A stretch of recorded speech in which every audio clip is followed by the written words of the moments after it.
honor the dark.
Honor the dark as you do the light. Receive the gifts that come to us by day and by night. I choose to honor the dark, uncertainty and change. Deliver us from fear until only love remains. Honor the dark as you do the light. Receive the gifts that come to us by day and by night. I choose to honor the dark, uncertainty and change. Deliver us from fear until only love remains. Honor the dark as you do the light. Receive the gifts that come to us by day and by night. I choose to honor the dark, uncertainty and change. Deliver us from fear until only love remains. Honor the dark as you do the light. Receive the gifts that come to us by day and by night. I choose to honor the dark, uncertainty and change. Deliver us from fear until only love remains. Honor the dark.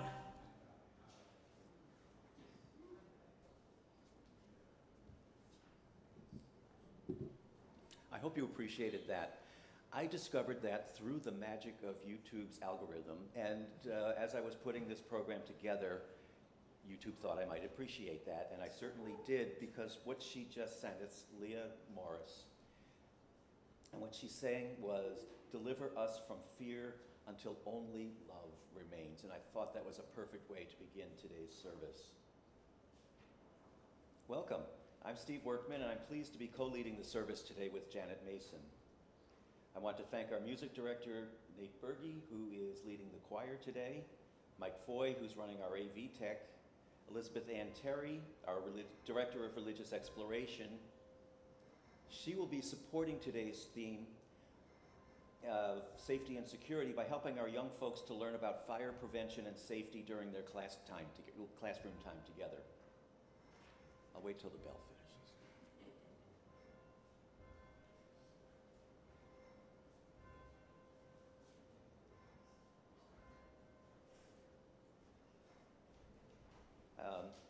I have a few small announcements before we begin. And of course, the first one is always, if you haven't yet done so, please take a moment now to silence cell phones. I've also learned that smart watches make noise, so be sure that any devices that could possibly distract from today's service have been silenced. Restrooms are located at the rear of the sanctuary. They're down the flight of stairs to your right as you're going out. There's also a lift, a mechanical lift for people that may need help getting downstairs. And if you do need to use that, I'll recommend that you ask one of the ushers in the back of the room for assistance. We're streaming live, and if you're joining us online, you can choose to toggle on the closed captions in Zoom by clicking the CC button at the bottom of your Zoom screen. We are a UU congregation, which means we're people of many differences. We come from different faith traditions. We are of different racial identities, different gender expressions, and all different ways of moving in and showing up in the world. We are people of togetherness who act with love for transformation, liberation, and healing. I've been a member of this congregation for over 30 years. I love that we are a diverse and welcoming community that has no creed, is non-judgmental, encourages people of all faiths or no faith at all to practice their beliefs in whatever manner they find nurturing and inspirational. We work for justice in the world at large and within our community. We endeavor to build beloved community and to help one another find safety and assurance in a world that's filled with peril. Today's service is a distinct expression of that. I've been tasked with reviewing elements from the Security and Emergency Manual that we developed several years back, and part of this conversation will be uncomfortable.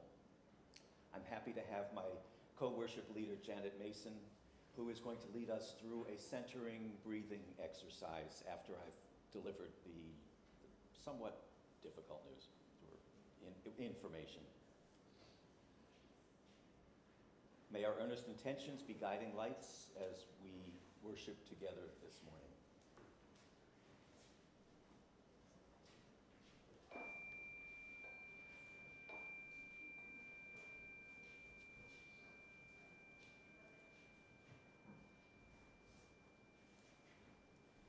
In UU congregations, we light a chalice to celebrate our coming together in love, to mark the sacred space and time of our community, and to invite the Spirit into our lives. I invite you to light a candle wherever you are today and read along with us here in the sanctuary as Janet lights the chalice. And the chalice lighting words are from Reverend Lindsay Bates. To face the world's shadows, a chalice of light. To face the world's coldness, a chalice of warmth.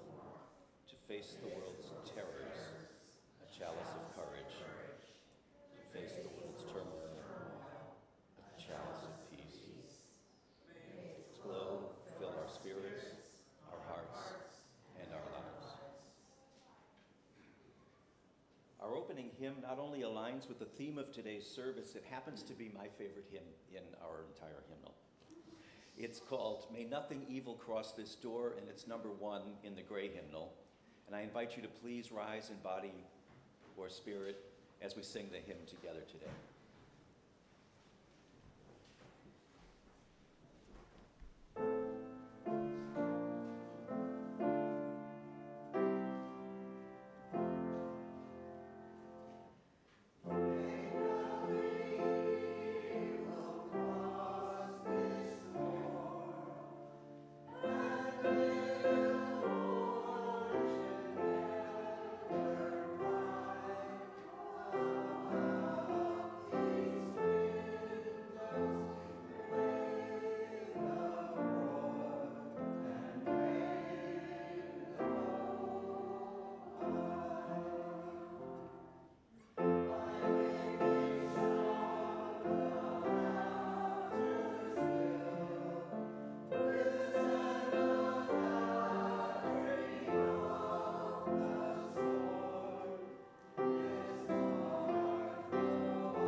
Being a community is to share the authentic and vulnerable parts of ourselves with others.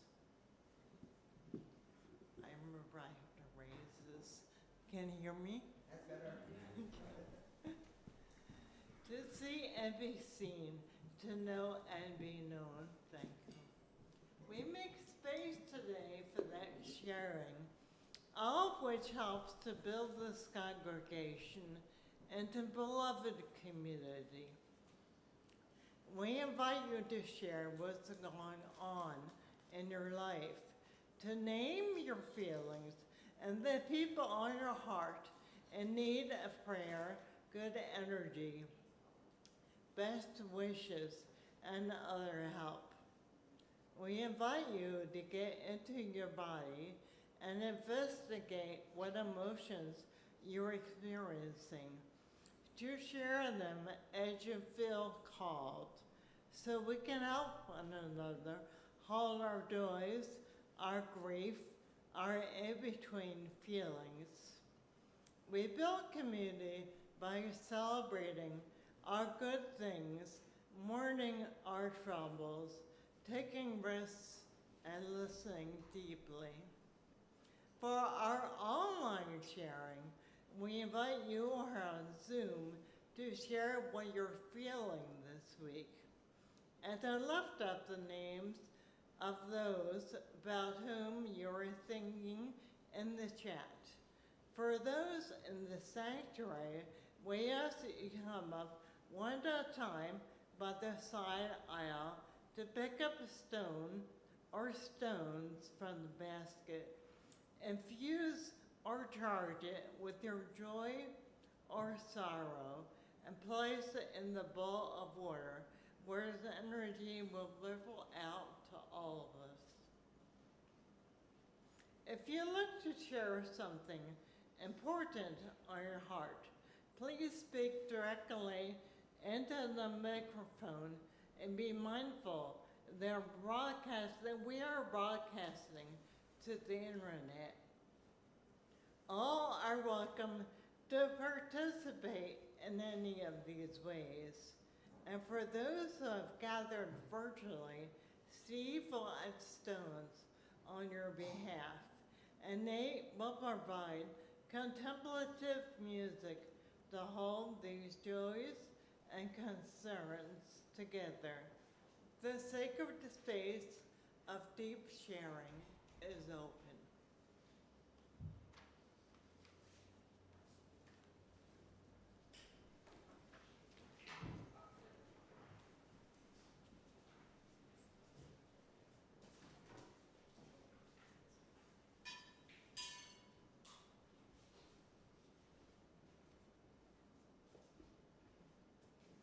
Good morning, everyone.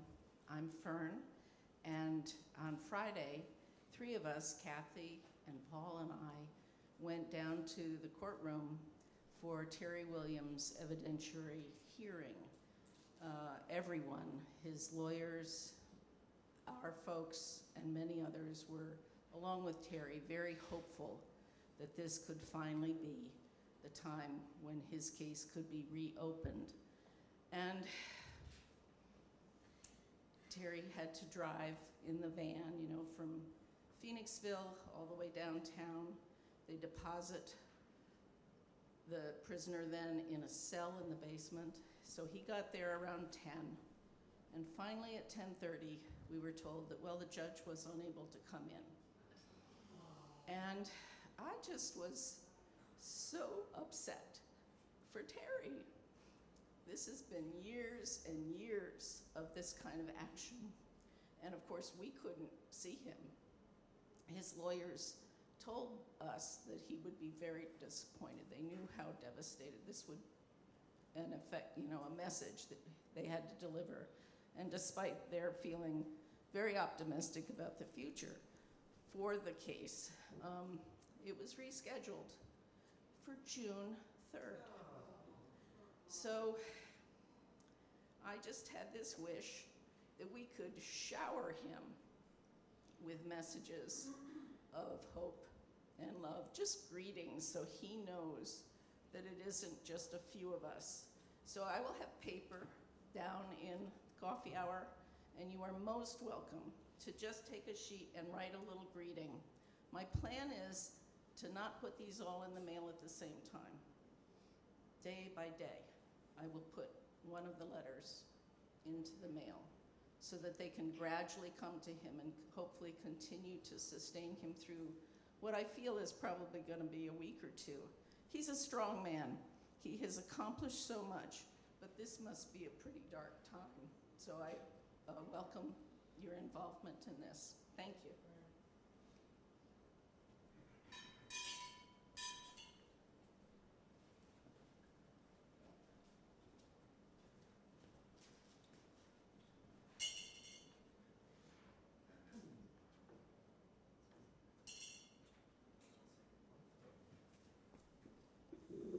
Good morning. We think about Nana and Jason. She broke her wrist and she made it home. And we think about Susan that she had cancer during the weekend and she's been able to do so we can take care of her. Excellent. Thank you so Thank much. you, Val. Yes, so that was Nana, who is my stepmother, Myra, is in the ICU, and she's talking, she's aware, but just they're trying to figure out what's going on with her. And then Aunt Susan, Alan's sister, going through her treatment. So sending them love. Thank you. Nice to. Hi, I'm Kathy, and my joy is that a friend of mine from high school just had a successful lung transplant 12 days ago. She's out of the ICU. She's recovering nicely. I'm really grateful for her recovery and, of course, for the generosity of her donor family.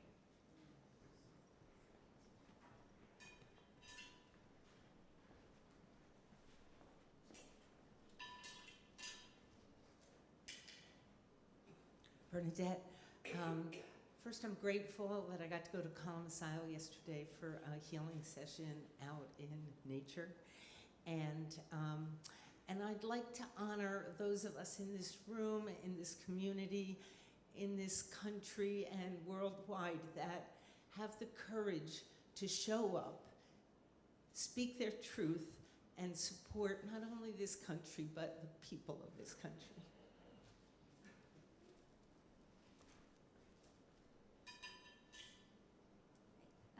My name is Lila. This week, well, was a hard week. Some of my hope was a little down. But I started reading a book called Hope in the Dark by Rebecca Solnit. I strongly recommend it. It just reminds us, just as you just said, that you can't know what action will make a change. The only certainty is that inaction will do nothing. And we need everyone to do what you can, when you can. You may not know if what you do does anything, but we can all do something. I really recommend the book. It's given me a second wind, and I think we can all get through this.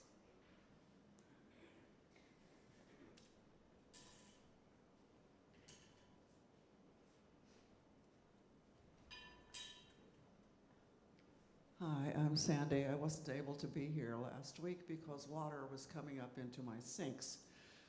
And I had the pleasure of seeing the world's largest vacuum cleaner 2 days ago.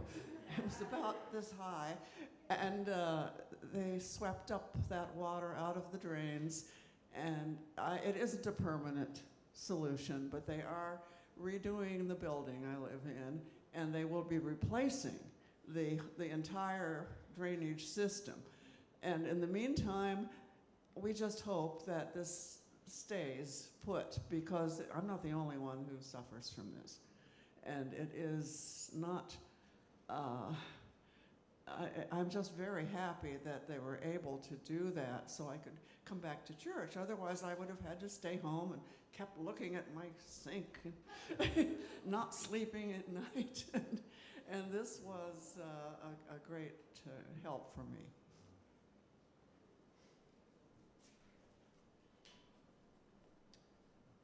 Hi, I'm Peter. A joy today. My parents celebrated their 50th wedding anniversary yesterday. So.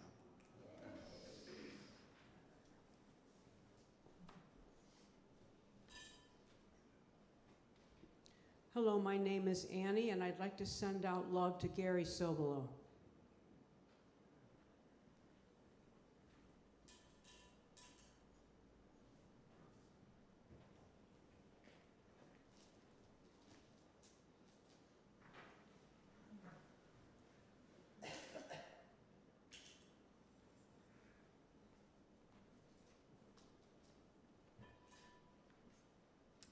My name is Annabelle. I have a great sorrow this morning. A friend of mine I've known for 45 years, and Harold's known her even longer, Paula, and we've had many joys and sorrows and companionship along the way, and she is being diagnosed with some kind of blood cancer. So it may be serious or not, we don't know, but it's a great concern. So my friend and me, keep us in your thoughts and prayers. Thank you.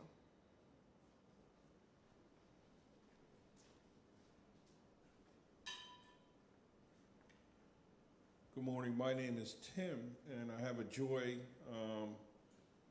Our daughter, Rachel, mother of Francis, about a year and a half ago, she started a pre-apprenticeship program with Pico Energy. Last week, she finally got into a permanent job with Pico Energy in their apprenticeship program.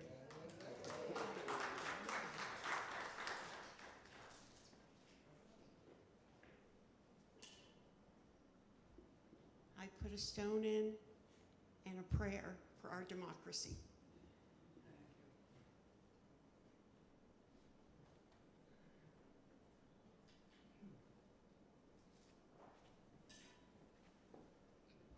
I'm Elizabeth Ann. Good morning. I have all these interconnected joys. One is gratitude and joy for Kathy McCoubrey for being here for our family movie night on Friday. Thank you. And with the blessing and support of this congregation, I was able to go to a spiritual retreat this week in Western North Carolina that was just mind-boggling. It's sponsored by the UUA, so I want to also express joy for our president, the Reverend Dr. Sophia Betancourt, and for Reverend Michael Crumpler, who's the director of Interfaith and Multicultural Ministries at the UUA, and Reverend Michael Slack, who is the program manager for this retreat, Finding Our Way Home for UU religious professionals of color. And while I was there was a trail marked Elizabeth's Path. And I went on a 1-hour hike by a stream on Elizabeth's Path, and I was renewed.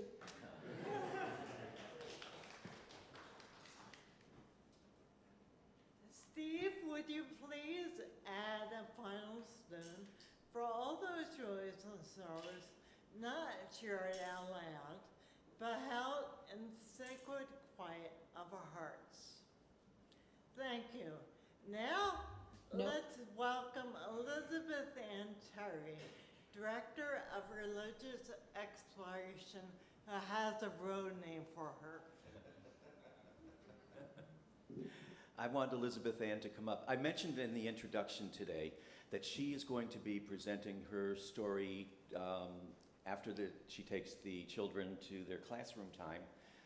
But I want you to come up here, Elizabeth Ann, and stand Here. up high. Okay. Because I want to point out that she is not just wearing the right hat for the situation, but she is dressed head to toe.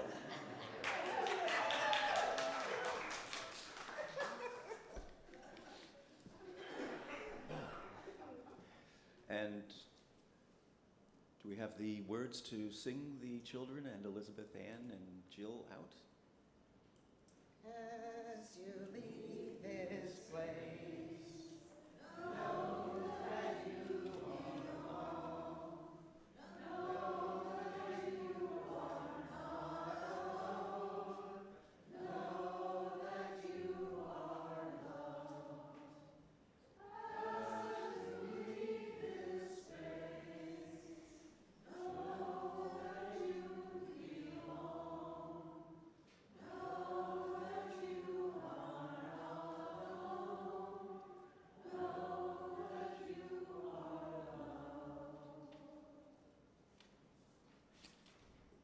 Now we'll get to the heart of today's service. But before we do, I wanted to acknowledge Joe Kemi, who's playing piano for us today. I did not realize that we had a guest. So you're doing a great job. Thank you. I just wish I had acknowledged you earlier. We welcome you to this sanctuary each week by inviting you to be your highest self, regardless of who you are, how you live out your truth, who you love, and how you move around in the world.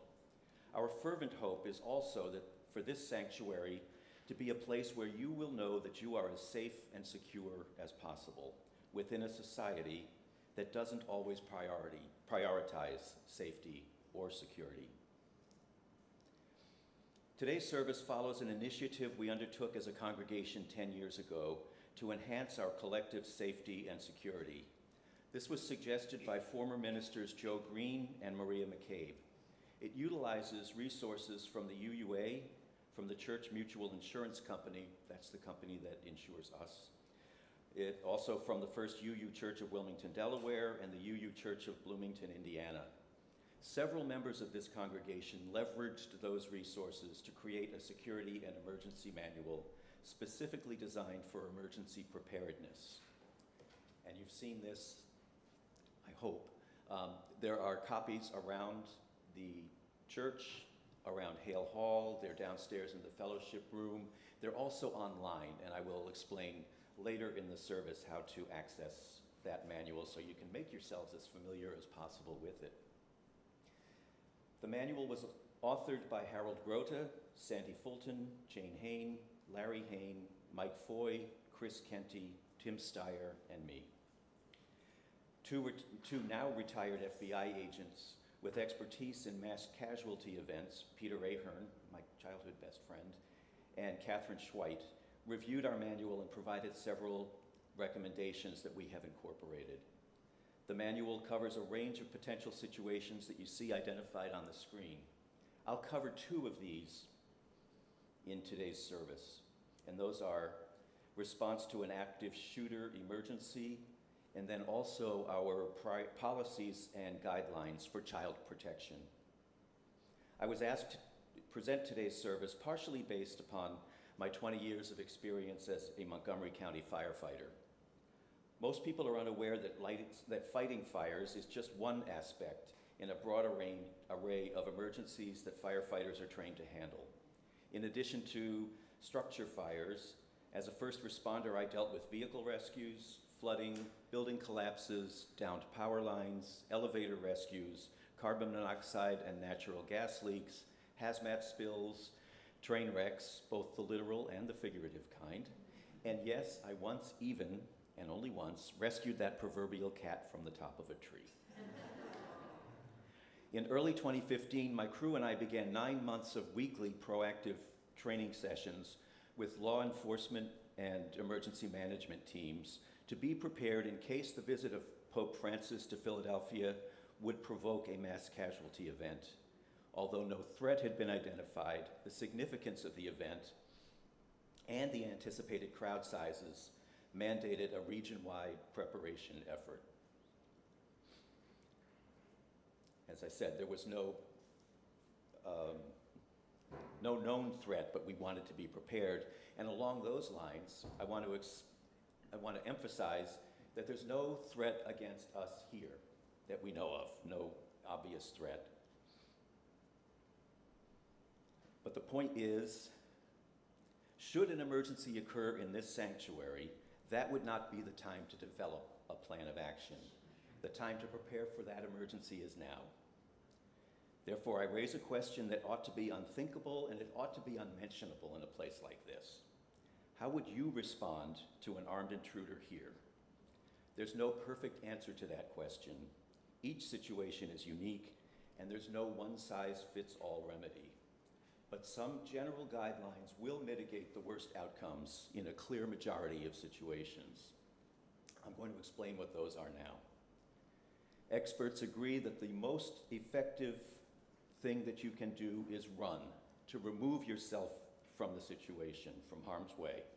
If that's not possible, hide. And as a last resort, and only a last resort, fight. Now I'm going to ask you to consider two different scenarios. The first scenario is if the offender is outside the building.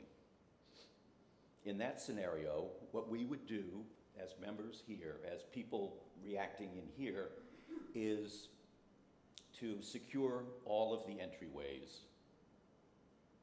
Call 911.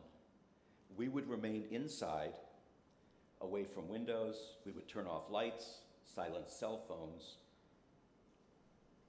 and wait for the professionals to arrive. The other scenario describes actions to take when the intruder is inside this building. We would have to run, if that was at all possible, and yell. Gun, run, yell. Evacuate, regardless of whether others follow you. Do not stop to take your belongings. Run either outside if the intruder is inside, or run that way to the classrooms, the offices, the meeting rooms that you can secure yourselves inside, the ones that you can lock yourselves in. Once you've done that, turn off lights and silence cell phones. Barricade the door if possible and hide behind furniture or in corners that are out of view from a doorway. If you can exit the building once outside, spread out and take shelter behind trees or cars. Call 911.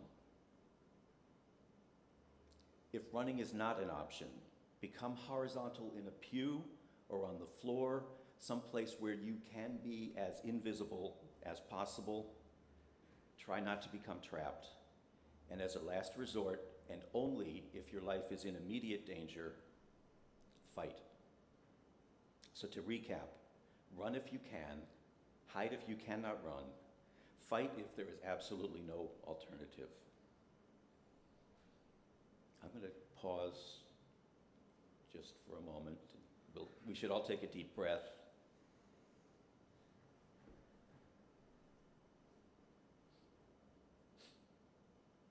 And then turn the moment over to Janet Mason, who's co-leading today's service. She recognized that the topic would be an opportunity for her to tap into her inner Buddhist to help us secure inner peace and security. And I'm going to turn the microphone over to Janet now, first to provide an overview and then to lead us through a breathing exercise. Later in the service, I will pick up the other topic of our policies and procedures for child protection.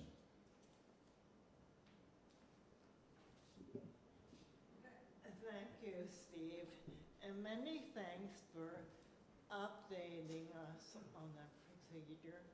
And I love it that you said, I have an inner Buddhist, and now I think my inner Buddhist is becoming an outer Buddhist.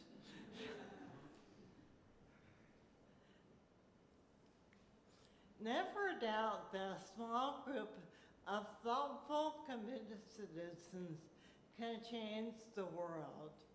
Indeed, it's the only thing that ever has. Margaret Mead.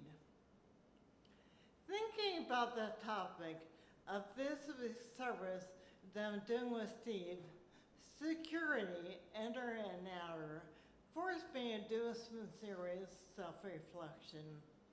This service will focus on how to respond to an active shooter scenario and other potential threats to personal safety at church. Steve mentioned that he is afraid this thought might escalate anxiety. I agreed with him entirely. There is a strong connection between inner and outer security. Strength is strength. I do have inner security, but I must admit, I have often struggled with it. For me, inner security starts with loving myself. When I look back on my young adult life, I realized I must have had a fair amount of self-love to accomplish what I did. But in retrospect, I see the nagging sense of insecurity always nipped at my heels. I can see where I had a lot of work to do, and I'm still doing it. For the past 6 months or so, I have cultivated a longer daily meditation time as part of my yoga practice. This deepening of my Buddhist practice became even more important to me after the election. Because of my meditation practice, I have developed better boundaries, increased mental clarity, and mental strength. Since the election, I have noticed an increase in online harassment, usually regarding my novel They, a biblical tale of secret genders, published in 2018 by Adelaide Books in New York and Lisbon. The harassment consisted of the usual pronouncements that would be going to hell. For some reason, maybe because it was very secular, this type of thing barely phases me. And an image of a burning rainbow flag, that was new. Then just recently, the harassment, including threats of book burnings, along with homophobia and anti-Semitism, increased exponentially. The harassment was personal. One comment read, "We're coming for you." In telling my partner about this harassment, I replied staunchly, "I'm not afraid." In that moment, I felt as fierce as Robert De Niro. I am not afraid of the bad guys. I've since realized that not returning hate is a form of survival. I will not let hate diminish me. On some deep level, people who hate others hate themselves. It is sad that some people are so insecure they have to project their demons onto others. When it comes to sexuality and gender, hatred poses so many questions. Are the haters suppressing their own feelings? Why are they so threatened? When it comes to compassion, we are all one. As I said on my blog, in my book, religion belongs to everyone, and there have always been different genders. Congratulations, said my partner, on being harassed and on turning it around. But later, I received some more harassment, and the violence in this image gave me pause. I thought. At that moment, I realized I had a choice. I could choose to feel fear, or I could choose to continue to feel fiercely determined. As I did, I took a breath. Please pause and take a breath with me now. Breathe in to a count of 3. Do this several times, and as we breathe in and out, I hope you'll join me in the ancient Hawaiian exercise. As you breathe, place your hand on your heart and say silently, I love you. I'm sorry. Please forgive me. Thank you. I love you.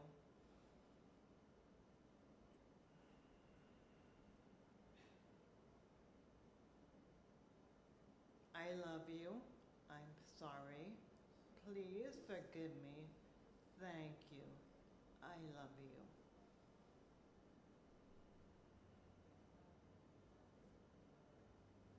My years of being a practicing Buddhist kicked in when I was being harassed. I consider Buddhism to be my root religion and my Unitarian Universalist experience. As a result of my Buddhist practice, I was able to change my thoughts. Later, I meditated on what happens to the energy of hate when it is met with compassion for all, even for the harassers. Energetically, compassion prevails and hate disappears. Centering love has been talked about in Unitarian Universalist circles. Still, it was amazing to feel this, the fact of love radiating from the center of me, just under the compassion. The question is, can we use compassion in social justice work? The answer is a resounding yes. There are things to be angry and sad about, and things we can do, but compassion is always the healthy choice. And when compassion transforms energy, hate will eventually go away. A little voice inside of me says having compassion means we win. Yay, us.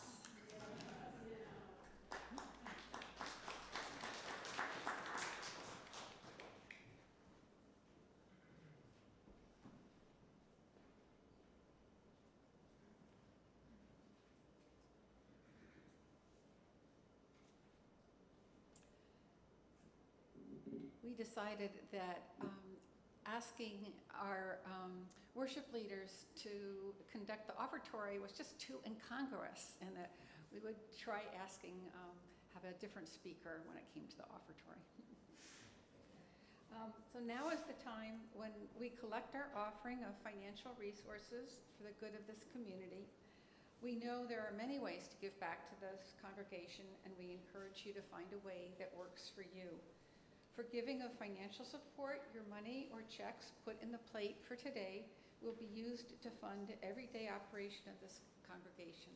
Any pocket change or other money that you designate for change, online or by putting them in the white envelopes in the pews, will be sent to this month's selected Change for Change organization, which is the UUA Disaster Relief Fund. More information is on the screen about how to give online, and anyone can use the mobile app, Vanco Mobile. Please know that if this is your first time with us, there's no expectation that you give anything other than a contact form or letting us know how you found us and how we can support you. So the offering will now be greatly accepted.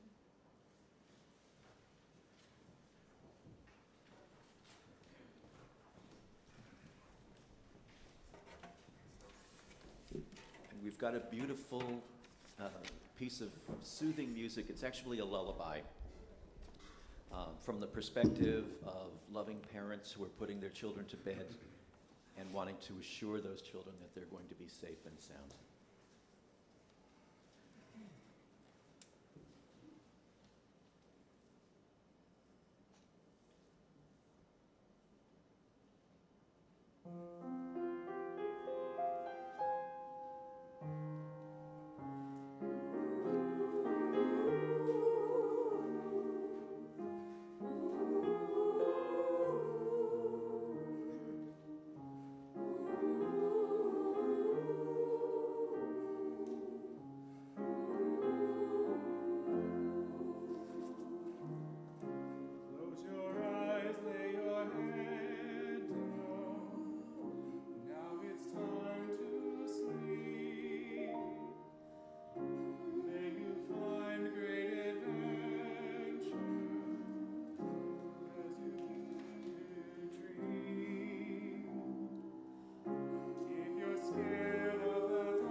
thank you, Nate. I thank you, Joe. I thank you, members of our choir, for that gift.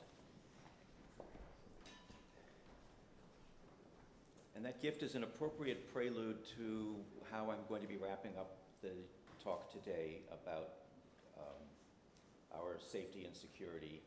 And I want to talk now specifically about child protection policies and guidelines. Our policies. We have a team dedicated to caring for children.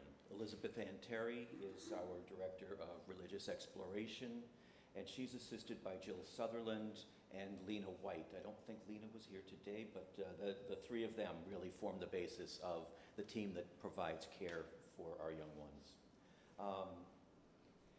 Also, all staff here and anyone else that has any responsibility of working with children must be in compliance and have up-to-date clearances as mandated by Pennsylvania's child abuse history notification laws. Those are laws that were adopted 10 or 15 years ago in response to the Jerry Sandusky scandal. And I think it moved Pennsylvania from nowhere in sight in terms of child protection to being one of the foremost protectors in the country. Now, the manual has guidelines for what we would do, an action plan that we would take should a child go missing here for whatever reason. Those guidelines specify that once it's recognized that that has happened, notify responsible personnel. That would include the minister, the director of religious education, any of the nursery staff, and any board member. Part 2, calmly notify the child's parents or guardians. Get an accurate description of the child, name, clothing the child is wearing, who the child may have been with, the place the child was last seen. Alert ushers and any other adults present in the church. And then we would band together and take appointed roles. That would include conducting a church-wide search, and that's all 3 levels in this building. Appoint at least one adult to cover each entrance and exit. And there are 5 entrances and exits, and I'll just refer to them now. There's, of course, the one that we came in today, most of us. There's also the front door into Hale Hall. There's another entrance exit halfway up the stairs on the landing going to the classroom level. Another one in the front classroom goes into the Garth, which is the gated garden right out here. Another place that we would want someone to be posted. And then the last one is, there's an exit from the kitchen downstairs in this fellowship hall. We would ask 2 people to check, at least 2 people, to check the grounds outside, and that would include the playground area, and then walking around the exterior of this building in opposite directions. So the more people we can get to do that, the better. But we would want at least 2 so that there is 360 degrees of inspection and in opposite directions. Upstairs in the classroom level, we make sure that someone is walking through the upstairs of the building, starting at one end and working their way to the other, to be sure to check the bathrooms and closets, to walk fully into each room, and to look behind, under, and around anything that the child might be using to hide in or under. On this level, we would basically follow that same procedure from the sanctuary to the meeting rooms and the offices and the duo room. And then downstairs, we would do the same thing in the fellowship area, and then through all of the hallways that are downstairs. So all of that is the initial thing that we would do, and then if we still have not located that child, we would call 911. We have a bit of time, so I want to just talk a bit more about our security and the manual. You can access this manual, as I mentioned, on our website, and from the front page, there is a ribbon toward the bottom. It's under the larger photo that changes pictures every few seconds. Under that, on the right side, there is a link to documents. and policies. If you click on that, you can scroll down to a line where you can find this, a PDF version of this. And I'd encourage you, since I'm only talking briefly about 2 sections of it now, I think you should alert yourselves and familiarize yourselves with the rest of it. And I want to talk just briefly about some passive things that we have done to make ourselves safer here in the past 10 years that you may or may not even have noticed, but we are safer. Locks are installed on all the windows, and that was not the case 10 years ago. There were locks originally on all the windows, but they were updated and made more secure. And locks have been updated so that the classrooms and the meeting rooms can be locked from the inside. I mentioned in terms of an escape plan that that's one of the things you'd want to do. We now have an outdoor doorbell system, and that's at the Hale Hall entrance, that enables anyone who is going to be pushing a button to allow someone to come in to see who that individual is before they push the button. We obtained a grant from the Commonwealth, I think it was last year, it may have been the year before, to replace our physical key systems with an electronic fob entry system that can monitor and cut off access to any individual holding that fob if necessary. The Garth Gate, that's that gated garden that I had mentioned a bit ago, is locked from the outside. But if you're coming down the stairs from the front classroom, you can get out of the Garth by pushing an electronic lock opener that can let you out of that area. Smoke detectors, fire extinguishers, and the kitchen's exhaust system are inspected at least annually. Some of those are inspected twice a year. Dusk to dawn lighting has been placed around the building's exterior. Security cameras have been installed around our perimeter. Any items of value, such as computers, are largely hidden from outside view. Shrubbery has been trimmed from basement windows and entry doors to eliminate potential hiding places for anyone with bad intentions. All emergency evacuation routes have been cleared of obstructions.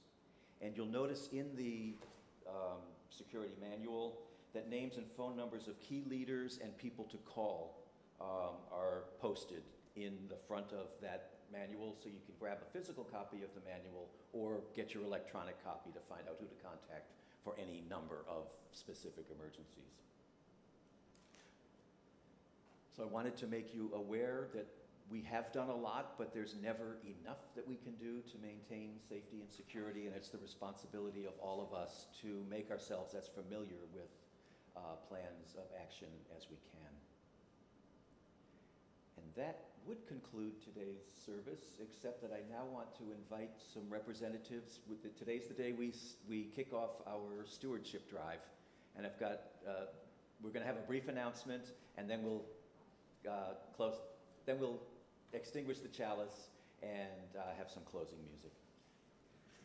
So I welcome Annabelle Grote and Annie Gahib. Good morning. When McKinley left us for his sabbatical, and Reverend McKinley Sims will be back, but when he started his sabbatical, he cautioned us and told us, and he said, circle round. He meant circle round while I'm gone. But I'd like to commend Steve and the other folks working on security, because that's one way of circling around, and circling around to care for ourselves. And I'm thinking, even at this moment, that maybe not everybody knows all those exits, and we should circle around in a circle some point and go to those places. In any case, we're a community that's close-knit, that helps each other, that circles around, and giving of our financial assets is one way we do it. Each spring, we conduct a 3-week campaign, and this one starts today and will end on April 6th. And during that time, this time we're going to have a physical manifestation of our circling. We're creating a circle, and we already had 6 pledges come in. So next week there'll be a lot more, and we will enlarge this chain of circles that say I pledged with a heart on them. And the way to pledge is to either do it online, that's easiest, or you can put a pledge form in the offertory, and then close it up because pledges are confidential. And I wondered, did everyone receive their pledge packet? Okay, if anyone didn't, I have extra pledge packets, and they have a letter, and they explain the level of giving that one might be expected to. Of course, anyone gives what they can, and it's all confidential. And questions about the campaign, and I wonder if anybody has any questions. Okay, maybe it's all explanatory and we know what to do. We hope they'll all be in by April 6th. Otherwise, you will receive a call from me or my team. And before I'd like to mention the team members, Barbara Macemore, Beth Orrell, Annie Gahab, myself, and Coraline Allieger. So we're the team this year, and thank you. And Annie is going to share why she pledges.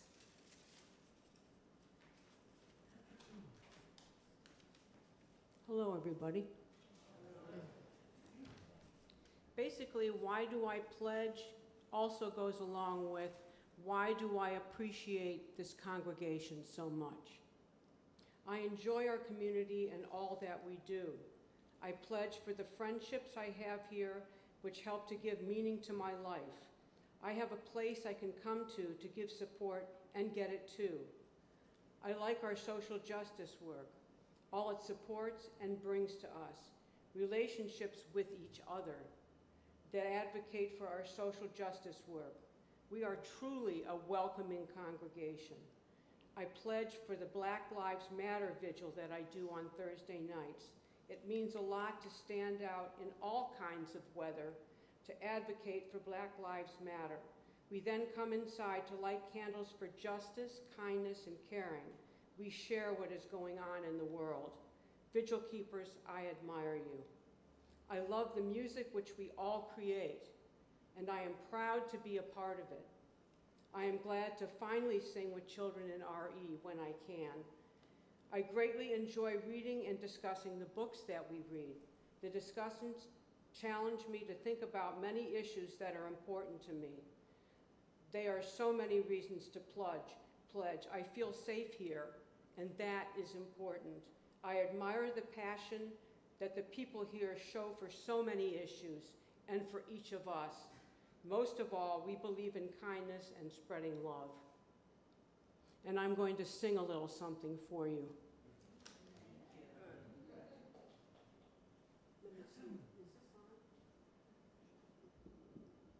Hello.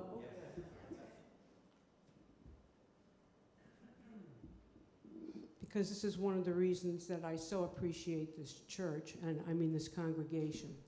All right, I'm going to sing a poem for you, and it's called Voice of Another Woman. It was written by Susan Windle. I sung it a couple of times before, and I just love it. It's my favorite poem.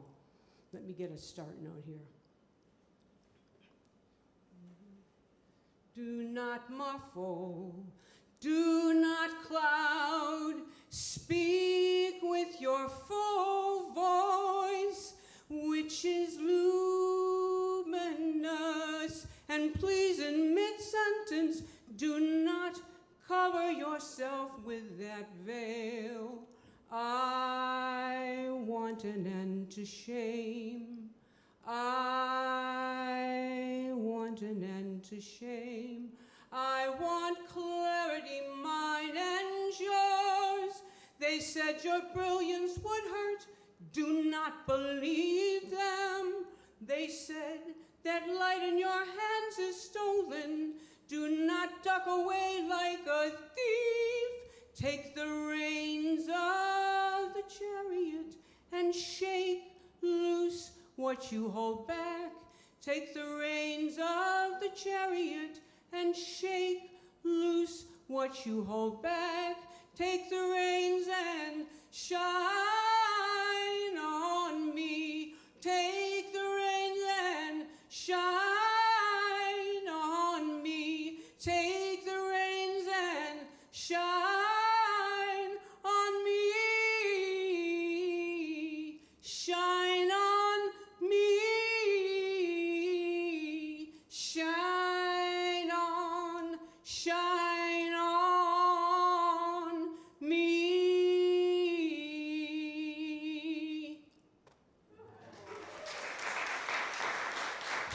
Thank you.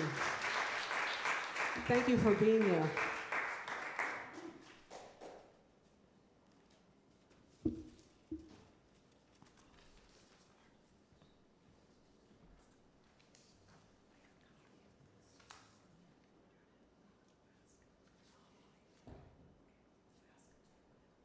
Thank you. That was really beautiful, you two.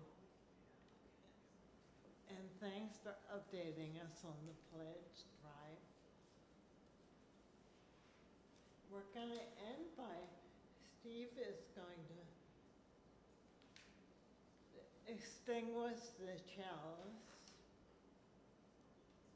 Okay. As we get ready to extinguish our chalice and end our time together this morning, please remember to stick around for announcements in the slides and downstairs during coffee hour. Folks on Zoom are invited to check in with each other and one of the ministers afterwards. For more information on what's going on in the life of this congregation, you can check the weekly newsletter comes out on Thursdays, or you can peruse the insert in your order of service. Finally, check out our website and social media pages for more important updates. The words to extinguish our chalice are by Reverend Sarah Eileen Lamall. Please join me in saying them. Out of the flames of fear, we rise with courage, with the deepest convictions, to stand for justice, inclusion, and peace. Out of the flames of scrutiny, we rise to proclaim our faith. Love that celebrates our shared humanity. Out of the flames we rise. Thank you.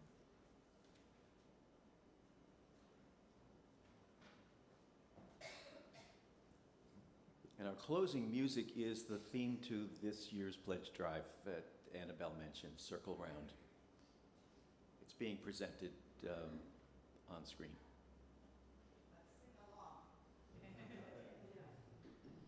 Circle round for freedom, circle round for peace, for all of us in prison, circle for release, circle for the planet, circle for each soul, for the children of our children, keep the circle whole.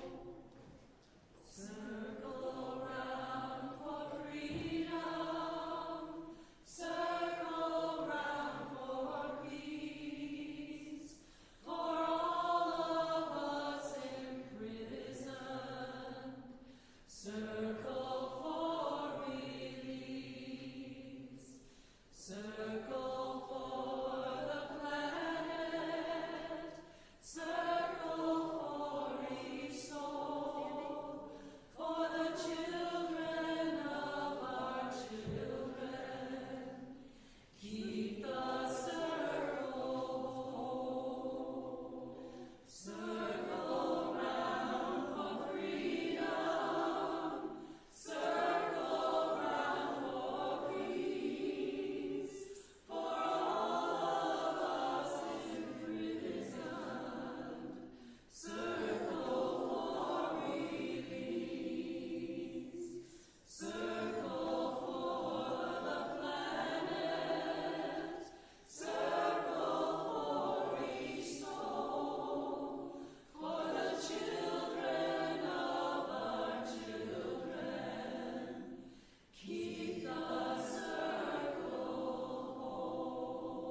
conclude today's service with the words with which we began, and those are the words from Leah Morris: "Deliver us from fear until only love remains."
Thank you so much. It was a pleasure.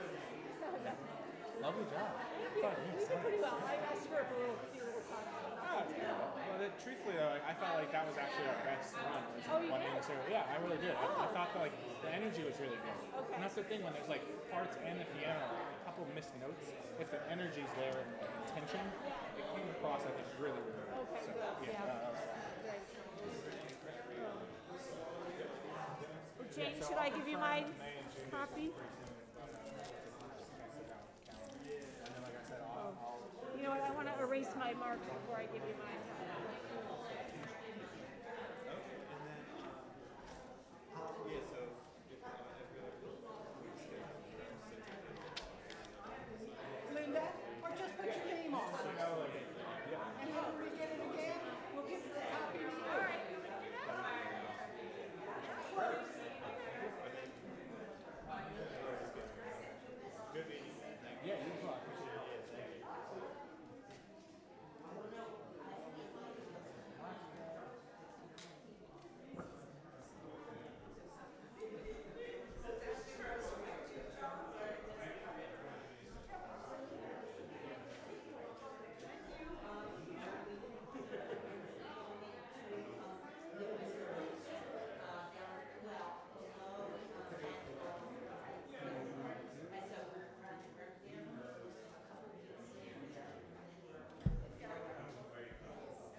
see you in 2 weeks. Sounds good. Thank you All right, so much. appreciate Nice it. meeting you.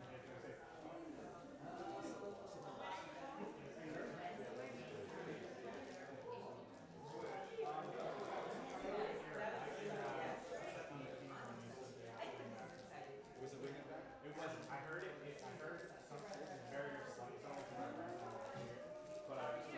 I'm good, hanging in. I'm coming back. It's just life is life.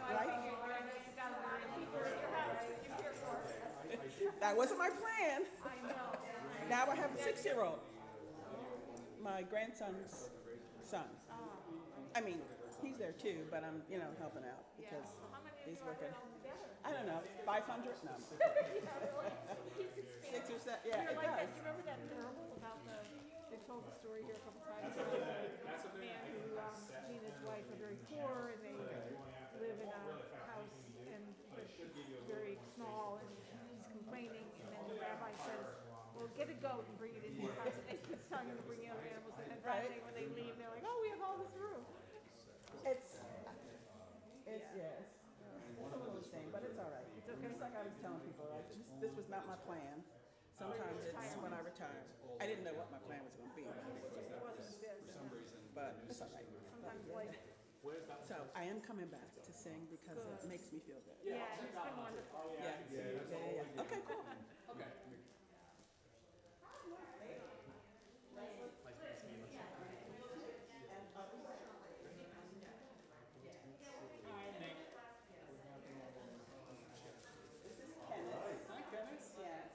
She comes to choir rehearsal with me. It's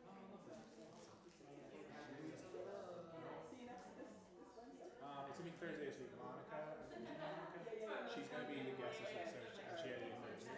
So, but after that, we're back to